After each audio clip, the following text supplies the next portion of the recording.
Hello students, कैसे हैं आप सभी। दोस्तों, आज हम इस लेक्चर से स्टार्ट करने जा रहे हैं 11 फिजिक्स का बहुत ही इंपॉर्टेंट कोर्स। और हम स्टार्ट करेंगे चैप्टर नंबर 1 से। तो चैप्टर नंबर 1 है आपका physical world units and measurements. तो इस चैप्टर में हम फिजिकल क्वांटिटीज के बारे में समझेंगे, सिस्टम ऑफ यूनिट्स के बारे में समझेंगे, डायमेंशंस के बारे में समझेंगे, एरर्स के बारे में समझेंगे, राउंडिंग ऑफ नंबर्स के बारे में समझेंगे और उसके मेजरमेंट्स के बारे में समझेंगे। ठीक है, तो हम स्टार्ट करेंगे फिजिकल क्वांटिटी से। आज के इस लेक्चर में हम कवर करेंगे फिजिकल क्वांटिटीज के टाइप्स, जो कि हैं फंडामेंटल फिजिकल क्वांटिटीज और डिराइव्ड क्वांटिटीज। ओके, तो आइए चलते हैं, बढ़ते हैं अपने लेक्चर के तरफ। तो जो पहला है वो है physical quantity. Okay, what is the physical quantity? Physical quantity. तो फिजिकल क्वांटिटी क्या होती है? Physical quantity is the property of a matter और system which can be quantified by measurements. ठीक है, तो हम फिजिकल क्वांटिटीज को क्वांटिफाई कर सकते हैं मेजरमेंट्स के थ्रू, उसी को हम फिजिकल क्वांटिटी कहते हैं। मतलब ऐसी प्रॉपर्टी किसी मैटर की या सिस्टम की जिसे हम क्वांटिफाई कर सकें, उसी को हम कहेंगे फिजिकल क्वांटिटीज। ठीक है, तो इसका अगर हम डेफिनेशन लिखने की कोशिश करें, सो it is what? It is a property. It is a property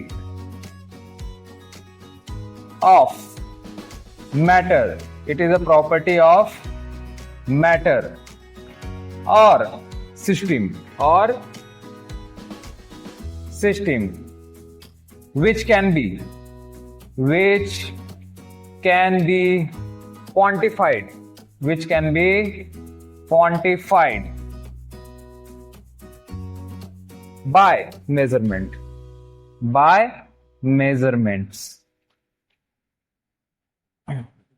by measurements. Okay, so it is a property of a matter or system which can be quantified by measurements. तो ऐसी property किसकी? Matter की या फिर system की, जिसे हम quantify कर सकते हैं मेजरमेंट्स के थ्रू, उसी को हम क्या कहते हैं? Physical property. What? Physical quantity कहते हैं हमसे। ठीक है, तो it is the physical quantity. अब इस फिजिकल क्वांटिटीज के दो टाइप्स हैं, एक इंडिपेंडेंट होती है और एक डिपेंडेंट होती है। तो जो इंडिपेंडेंट फिजिकल क्वांटिटी है उसे हम कहेंगे फंडामेंटल फिजिकल क्वांटिटीज, जो यूनिक होती हैं, ये किसी के ऊपर डिपेंड नहीं होती। लेकिन जो डिराइव्ड क्वांटिटीज है वो फंडामेंटल फिजिकल क्वांटिटीज के ऊपर डिपेंड होती हैं, या फिर आपस में ही वो क्या हो सकते हैं? एक दूसरे के ऊपर डिपेंड हो सकते हैं। ठीक है, तो उसे हम डिराइव्ड क्वांटिटीज कहेंगे। तो चलिए हम देखते हैं सबसे पहले what is the fundamental physical quantities. तो fundamental physical quantity is generally the independent physical quantity. Okay, तो ये एक इंडिपेंडेंट फिजिकल क्वांटिटी होती है। तो इसके दो टाइप्स हैं, जिसमें हम पहला देखेंगे fundamental physical quantity. Okay, fundamental physical quantity, fundamental physical quantity. तो इसमें जो पहला है वो होता है आपका mass. It is a mass. What is the second one? It is the length. What is the third one? It is the time. What is the fourth one? It is the electric current, या फिर आप बोल सकते हैं thermodynamic temperature. It is the what? It is the thermodynamic temperature. Okay, temperature. और इसके बाद में जो फिफ्थ वन है जिसका नंबर आता है वो है electric current. It is the electric current. Okay, इसके बाद में आता है आपका amount of substance. What? Amount of substance. और जो सेवंथ वन है वो होता है आपका luminous intensity. It is the luminous intensity. ठीक है, तो mass, length, time, thermodynamic temperature, electric current, amount of substance and luminous intensity, this are the 7 fundamental physical quantities. इसे हम फंडामेंटल फिजिकल क्वांटिटीज कहते हैं, जो कि इंडिपेंडेंट होती हैं। It is independent. It is not depending on the other any physical quantities. These are the what? It is the independent physical quantities. Okay. इसके साथ में दो सप्लीमेंट्री फिजिकल क्वांटिटीज भी होती हैं. अगर हम 2 डायमेंशन की बात करें तो अगर हम उसमें एंगल ड्रॉ करते हैं या फिर हम एंगल को कैलकुलेट करते हैं तो वो जो एंगल होगा उसे हम कहेंगे प्लेन एंगल. और अगर हम 3 डायमेंशन की बात करें तो उसमें अगर एंगल बन रहा है तो उसे हम कहेंगे सॉलिड एंगल. क्या कहेंगे हम उसे? Solid angle. तो यहाँ पर 2 और सप्लीमेंट्री फिजिकल क्वांटिटीज का एडिशन हो जाता है जो है, अगर आप देखने जाए यहाँ पर तो जो 7 के बाद जो 8th है वो है plane angle. It is what it is the plane angle. It is the plane angle. Okay. And what is the 9th one? It is the solid angle. It is what? It is a solid angle. ठीक है. So it is a 2 dimensional. ये 2 dimensional होता है और ये 3 dimensional होता है. 2 dimensional means there are 2 axis, X Y, Y Z और जेड एक्स. ये 2 dimension, there are 2 axis in the 2 dimension. और अगर हम 3 डायमेंशन की बात करें तो इसमें आपको 3 एक्सिस होता है. ठीक है. जैसे कि कार्टेशियन कोऑर्डिनेट सिस्टम में 3 एक्सिस, एक्स वाई जेड. ठीक है. तो ये एक वॉल्यूम भी हो सकता है. ठीक है. तो 3 डायमेंशनल वे में जो एंगल बनेगा उसे हम सॉलिड एंगल कहेंगे और जो 2 डायमेंशनल वे में बनेगा उसे हम कहेंगे plane angle. It is very simple. तो ये जो 2 सप्लीमेंट्री फंडामेंटल फिजिकल क्वांटिटीज हैं, जब ये इसमें ऐड हो जाती है तो टोटल 9 फंडामेंटल फिजिकल क्वांटिटीज हो जाती है. ठीक है. और ये सभी के सभी यूनिक होते हैं और इंडिपेंडेंट होते हैं. ये किसी के ऊपर डिपेंड नहीं होते, किसी दूसरे फिजिकल क्वांटिटीज के ऊपर ये डिपेंड नहीं होते हैं. तो यहाँ पर ये फंडामेंटल फिजिकल क्वांटिटीज है. अभी आगे बढ़ते हैं हम डिराइव्ड क्वांटिटीज की तरफ. तो डिराइव्ड क्वांटिटीज में अगर आप देखेंगे तो उसमें बहुत सारे टाइप्स हैं. डिराइव्ड क्वांटिटीज में there are many types in the derived quantities, physical quantities. But उसमें कुछ जो डिराइव्ड क्वांटिटीज है उसे हम स्टडी कर लेंगे. तो सेकंड वन है हमारा derived quantities. What? Derived physical quantity. Okay. तो इसमें सबसे पहले हम बात करेंगे स्पीड की, वेलोसिटी की. ठीक है. तो स्पीड क्या होता है? Distance upon time. और वेलोसिटी होता है डिस्प्लेसमेंट अपॉन टाइम. तो स्पीड एक स्केलर क्वांटिटी है जबकि वेलोसिटी एक वेक्टर क्वांटिटी है. तो स्केलर और वेक्टर क्या होता है ये आने वाले कपल ऑफ लेक्चर्स में हम देखेंगे जब हम चैप्टर नंबर 2 पढ़ेंगे मैथमेटिकल फिजिक्स में. ठीक है. तो फिलहाल हम इतना समझे कि स्केलर को केवल मैग्नीट्यूड होता है, कोई डायरेक्शन नहीं होती, जबकि वेक्टर के पास में स्केलर के साथ साथ मतलब मैग्नीट्यूड के साथ साथ डायरेक्शन भी होता है. ठीक है ना. उसी को हम वेक्टर कहेंगे. अगर उसके पास केवल अगर ऐसी कोई फिजिकल क्वांटिटी है जिसके पास केवल मैग्नीट्यूड है, मतलब क्वांटिटी है, there is no any direction, तो उसे हम स्केलर कहेंगे. अगर क्वांटिटी के साथ साथ में डायरेक्शन भी है तो उसे हम कहेंगे वेक्टर क्वांटिटी. ठीक है. तो फिलहाल हम समझते हैं what is the speed. What is the speed? तो स्पीड होता है आपका distance upon time. Distance upon time. तो डिस्टेंस अपॉन टाइम ये जो रेशियो है इसी को हम स्पीड कहते हैं. और स्पीड है तो हम इसे डिनोट करेंगे v से, डिस्टेंस है इसे हम डिनोट करेंगे s से, और टाइम है इसे डिनोट करेंगे हम t से. ठीक है. तो इसके यूनिट के बारे में अगर हम बात करें तो इसका यूनिट होता है, अभी डिस्टेंस है तो इसे हम लेंथ में मेजर करेंगे और लेंथ का यूनिट होता है मीटर. तो मीटर पर सेकंड. मीटर पर सेकंड ये होता है मीटर पर सेकंड. ओके. और इसे आप इस तरह से भी लिख सकते हैं, metre s to the power -1. आप इस तरह से भी लिख सकते हैं. ये डिनोमिनेटर में इसका पावर है 1, कुछ नहीं दिया हुआ है मतलब 1 है, और यहाँ पे माइनस नहीं मतलब ये पॉजिटिव है. जब ये डिनोमिनेटर से न्यूमरेटर में जाएगा तो इसका पावर क्या हो जाएगा? माइनस हो जाएगा. ये हमने क्लास 9th और 10th में पढ़ा हुआ है इंडाइसिस में. ठीक है. तो इंडाइसिस में हम अच्छी तरह से पढ़ते हैं कि जब भी डिनोमिनेटर से न्यूमरेटर में शिफ्टिंग होती है तो साइन चेंज हो जाता है. प्लस है तो माइनस, माइनस है तो प्लस. तो हम बड़े आसानी से समझ सकते हैं कि इसको हमने किस तरह से लिखा होगा.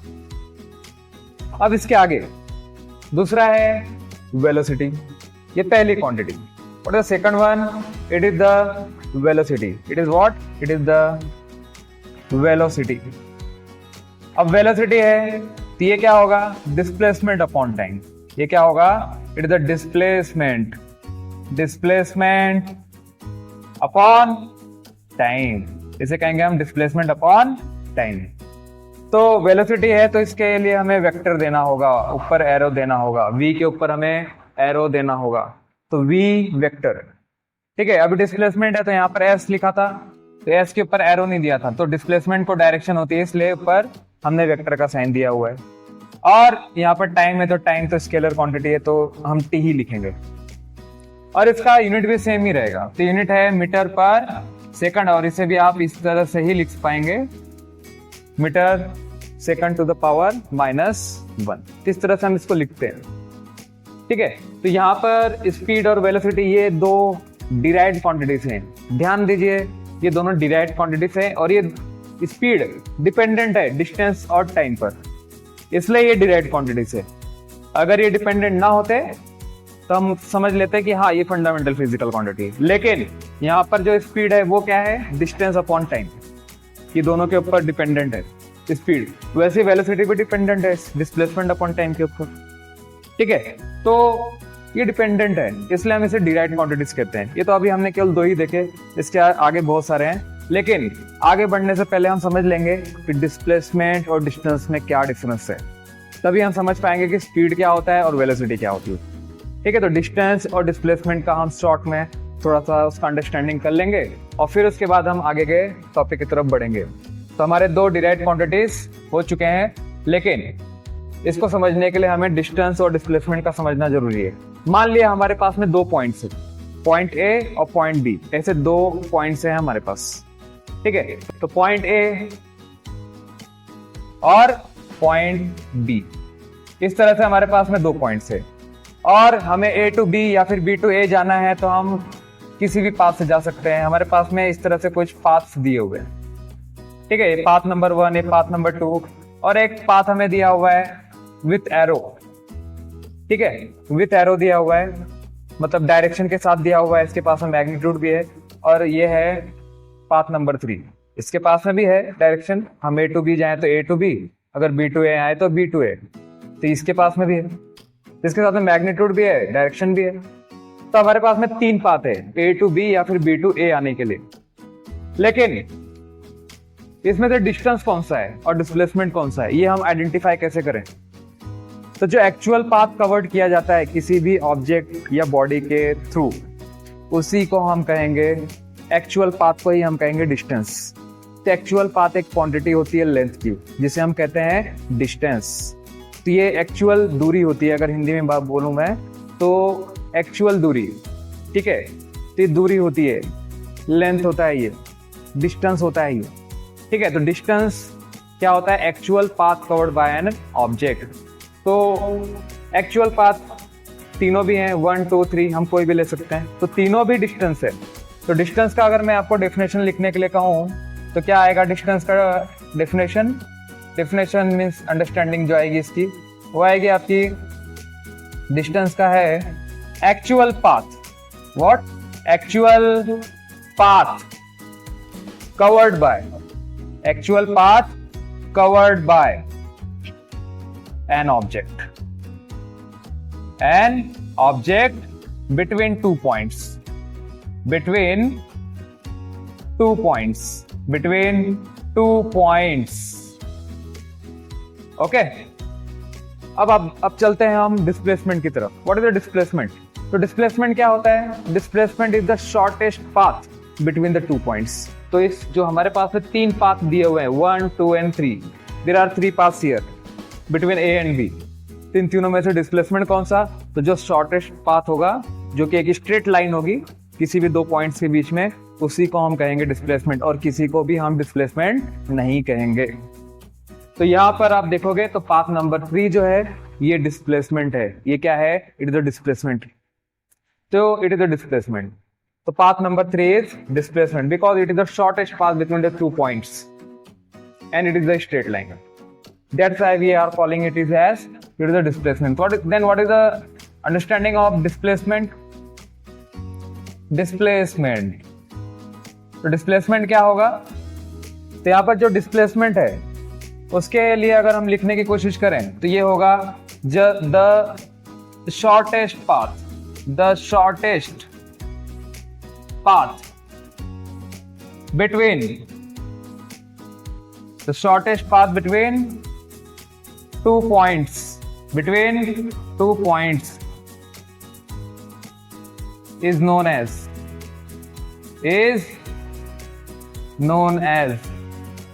displacement. What? Displacement. ये क्या होगा? It is the displacement. Okay. तो displacement हम इसे कहेंगे just shortest path. इसी को हम displacement कहेंगे. तो displacement को डायरेक्शन भी होती है और मैग्नीट्यूड भी होता है, इसलिए एक वेक्टर क्वांटिटी होती है, जबकि डिस्टेंस के पास में केवल और केवल मैग्नीट्यूड होता है. इस डायग्राम में अगर आप देखें तो A to B जाने के लिए हमारे पास में डायरेक्शन तो ही है और ऊपर से हमारे पास में मैग्नीट्यूड भी है, लेकिन शॉर्टेस्ट पाथ ही होगा, उसी को हम डिस्प्लेसमेंट कहेंगे. और बाकी डिस्प्लेसमेंट डिस्टेंस हो सकता है, लेकिन सारे डिस्टेंस डिस्प्लेसमेंट होंगे ये जरूरी नहीं होता. ध्यान दो, डिस्प्लेसमेंट डिस्टेंस हो सकता है लेकिन सारे डिस्टेंस डिस्प्लेसमेंट होंगे. It is not a necessary condition. Okay, तो हम चलते हैं अब आगे, अगले डिराइव्ड क्वांटिटीज की तरफ बढ़ते हैं, जो कि है लीनियर मोमेंटम. ठीक है, तो लीनियर मोमेंटम की तरफ हम बढ़ेंगे अभी. तो जो थर्ड वन है, it is what? It is a linear momentum. It is linear momentum and it is denoted by vector p. ठीक है, तो ये क्या होता है? It is the mass multiplied by velocity. Mass multiplied by velocity. So mass is denoted by small m and velocity is denoted by vector v. It is the velocity. It is the vector quantity. So that's why linear momentum is also a vector quantity. Okay. तो यहाँ पर ये एक vector quantity होती है, जिसे हम by symbolic form में इस तरह से लिख सकते हैं short में m into v. It is the linear momentum. Generally ये होता है कि अगर हमने कोई vehicle लिया, अगर हमारे पास में कोई ट्रैक है और व्हीकल है, इसका कुछ मास है m और ये मूव हो रहा है कुछ वेलोसिटी के साथ में, तो इसका मास और जो वेलोसिटी का जो प्रोडक्ट होगा उसी को हम कहेंगे linear momentum. It is very simple to understand.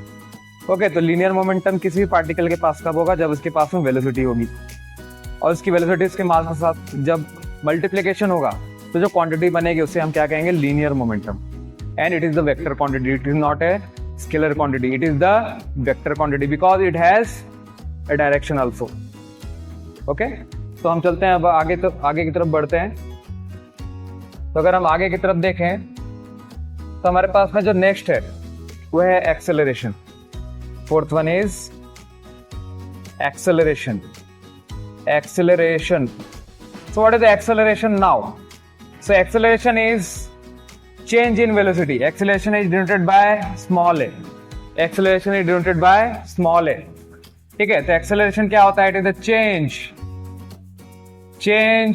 in, ये इसकी जगह पे हम लिखेंगे is equal to change in velocity upon change in time. ये क्या होता है? change in velocity upon change in time. ठीक है, तो change in velocity upon change in time होता है. तो इसके आगे, तो इसे हम कैसे समझे? मान लिया, यहां पे नहीं बनाता हूं मैं, इसे नीचे बनाता हूं मैं.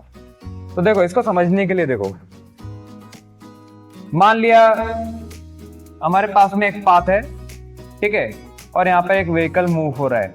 इसकी इनिशियल वेलोसिटी है v1, ठीक है, और इस समय टाइम हो रहा है t1.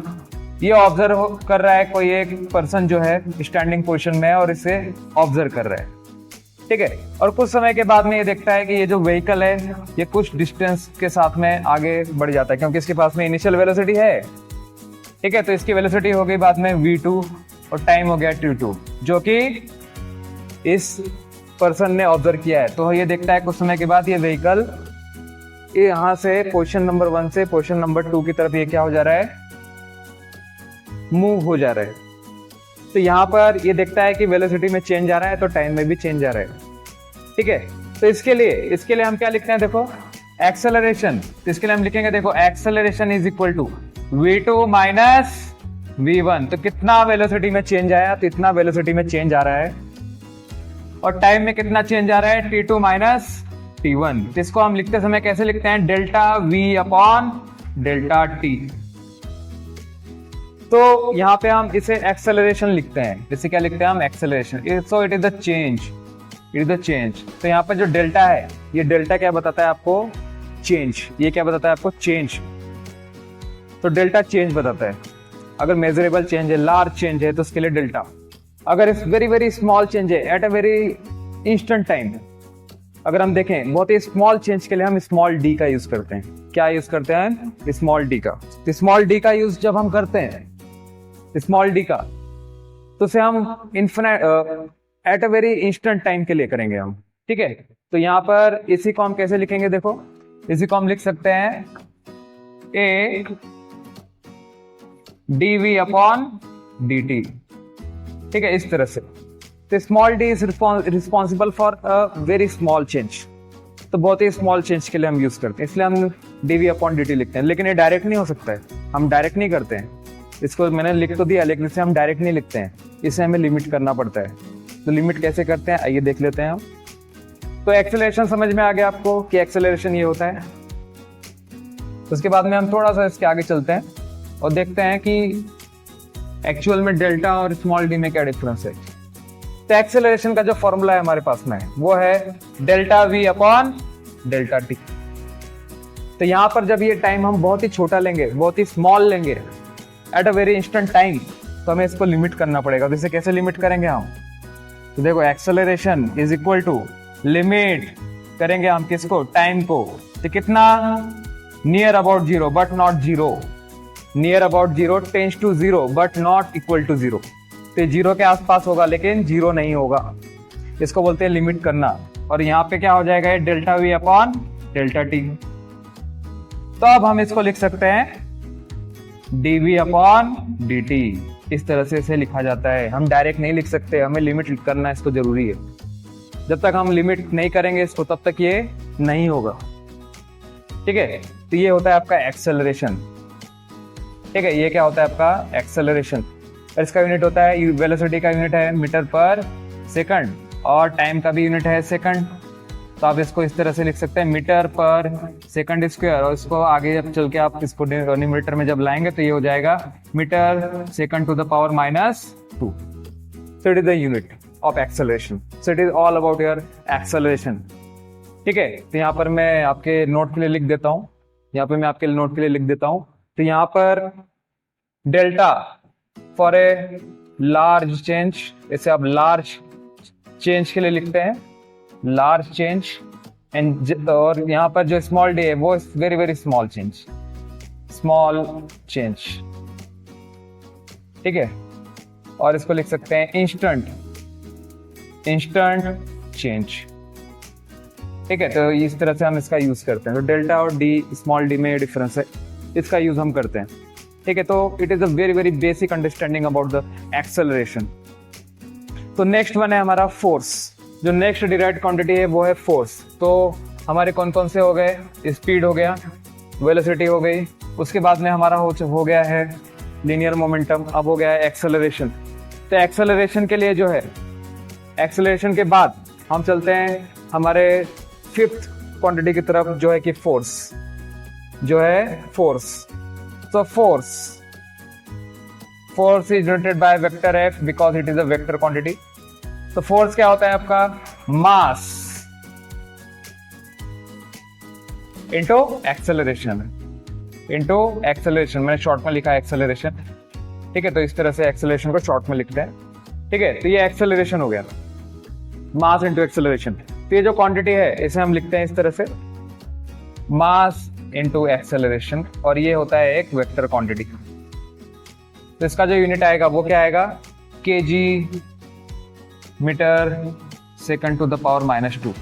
और इतना बड़ा, अगर हम यूनिट लिखने की बार बार कोशिश करेंगे तो वो थोड़ा लेंथी जाता है, इसलिए हम इसे शॉर्ट में बनाते हैं। जो साइंटिस्ट थे सर आइजैक न्यूटन, जिन्होंने फोर्स का इन्वेंशन किया था, जिन्होंने बताया था फोर्स के बारे में, उनके ही सरनेम के ऊपर इसका यूनिट पड़ा हुआ है फोर्स का। तो यहाँ पर ये जो केजी पर मीटर सेकंड -2 है, इससे हम कैसे लिखते हैं? उनके सरनेम के ऊपर उसे बोलते हैं हम न्यूटन। इसे क्या बोलते हैं हम? It is a Newton. So it is a Newton. What? It is a Newton. Okay, तो ये न्यूटन है, ठीक है। इसका एक और फॉर्मूला होता है, इसका फॉर्मूला होता है rate of change of linear momentum. तो जो ओरिजिनल जो इसका फॉर्मूला है वो है rate of change of linear momentum. Rate of change of linear momentum होता है। ओके, तो इसका भी यूनिट न्यूटन ही रहेगा। तो ये दोनों फॉर्मूले सेम है, ठीक है। एक्चुअल में dp/dt से ही ma को निकाला गया है, ठीक है। तो ये दोनों फॉर्मूले सेम है और इससे ये डिराइव किया गया है। इससे जो है ये ma क्या किया गया है? डिराइव किया गया है। चलो देखते हैं कैसे डिराइव किया गया है, वन बाय वन देख लेते हैं हम। तो हमारे 5 क्वांटिटीज हो चुकी हैं, लेकिन इसको हम थोड़ा डिटेल में और देख लेते हैं फोर्स को। जिसमें अगर आप देखोगे तो हमारे पास में ये फॉर्मूला है dp/dt, ठीक है। इसे लिखते समय हम कैसे लिखते हैं? P2 minus P1, P2 minus P1, P2 minus P1। So what is the P? P is what? But what is the P? It is the mass into velocity. Mass into velocity. ठीक है, तो यही formula क्या आ जाएगा आपका? देखो, इसी को हम क्या करेंगे? देखो आगे P2 की जगह पे हम क्या लिखेंगे? M V2, क्योंकि सेम व्हीकल है तो मास सेम रहेगा लेकिन वेलोसिटी डिफरेंट रहेगी। M V1 upon T2 minus T1। इस तरह से हम इसको लिखते हैं। अब इसके आगे मास कॉमन है, तो मास अगर कॉमन है तो मास को हम कॉमन निकाल लेंगे और इसको लिखेंगे हम कुछ इस तरह से। देखो V2 माइनस V1 और ये होता है आपका T2 माइनस T1। इस तरह से T2 माइनस T1 इस तरह से इसको लिखते हैं। तो ये जो क्वांटिटी है इसे बोलते हैं हम एक्सेलरेशन। क्या बोलते हैं हम इसको? It is acceleration. इसलिए हम फोर्स को क्या लिखते हैं? Mass into acceleration. क्या लिखते हैं हम?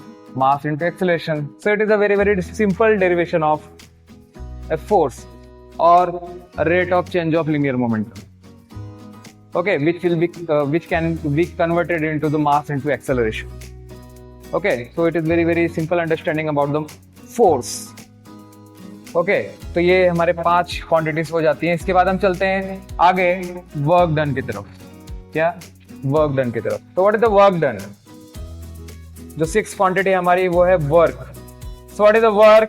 It is the force into displacement, the product of force into displacement. तो force into displacement जब हम करते हैं तो हमें मिल जाता है work, which is denoted by W, ठीक है।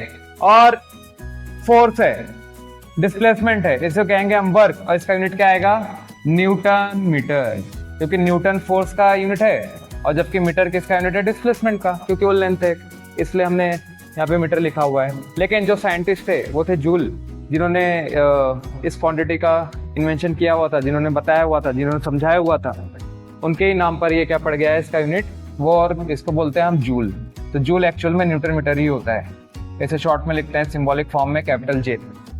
So it is the joule, it is the work. Okay, इसके आगे चलते हैं हम। वर्क के बाद में पावर, किसकी तरफ?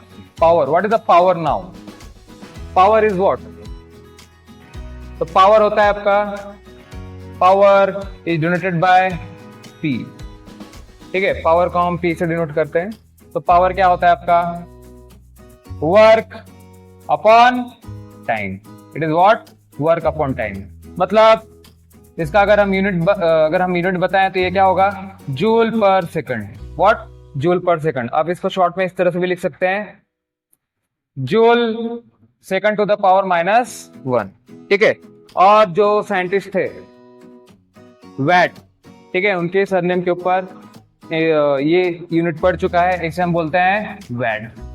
It is what? वैट, ठीक है। तो इसका जो यूनिट है वो है VAT.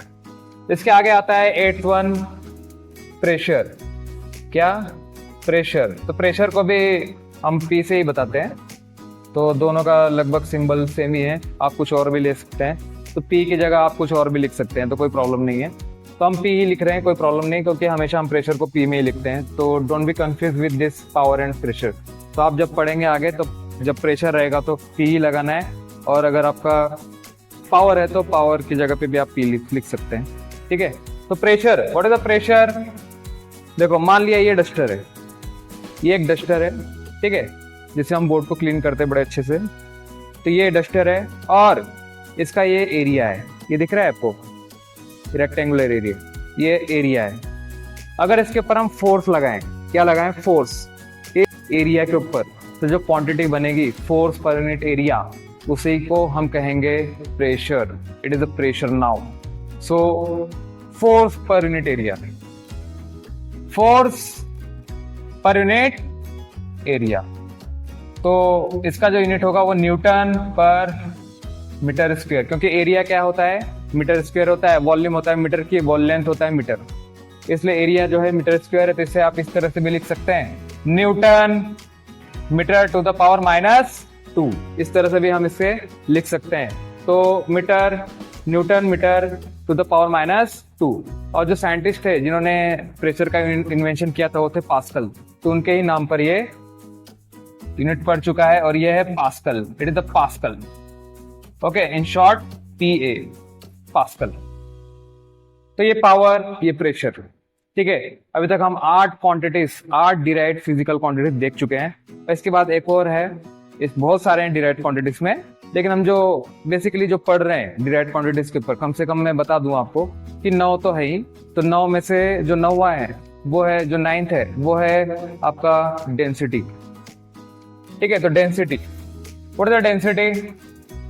Density is the mass upon volume. What is the density? It is the mass. Density is denoted by rho, mass upon volume. ये होता है mass upon volume. Okay, volume. Volume is denoted by capital V। It is what? Capital V। तो इसको लिखते समय हम इस तरह से लिखते हैं, M upon V। It is the density. Okay. तो इसमें जो मास है, अगर इसकी यूनिट की बात करें तो ये kg पर मीटर क्यूब आता है। ठीक है। और इसको हम इस तरह से भी लिख सकते हैं, kg metre to the power -3, इस तरह से भी लिखते हैं। ठीक है। तो ये होता है डेंसिटी। तो इस तरह से हम 9 डिराइव्ड क्वांटिटीज को पढ़ते हैं। Speed, velocity, linear momentum, acceleration, force, work, power, pressure and density. इस तरह से हम 9 जो है वो क्या पढ़ते हैं हम? Derived quantities. इसके आगे भी बहुत सारे डिराइव्ड क्वांटिटीज है, लेकिन जब आप आगे पढ़ेंगे तो आपको बहुत सारे डिराइव्ड क्वांटिटीज देखने के लिए मिलेंगे। ठीक है। तो आज के लेक्चर में इतना ही, यहीं पर हम रुकते हैं। हम इसके आगे के जो टॉपिक्स हैं, सिस्टम ऑफ यूनिट्स और डायमेंशंस, इसको हम नेक्स्ट लेक्चर में कवर करेंगे। Okay guys, thank you.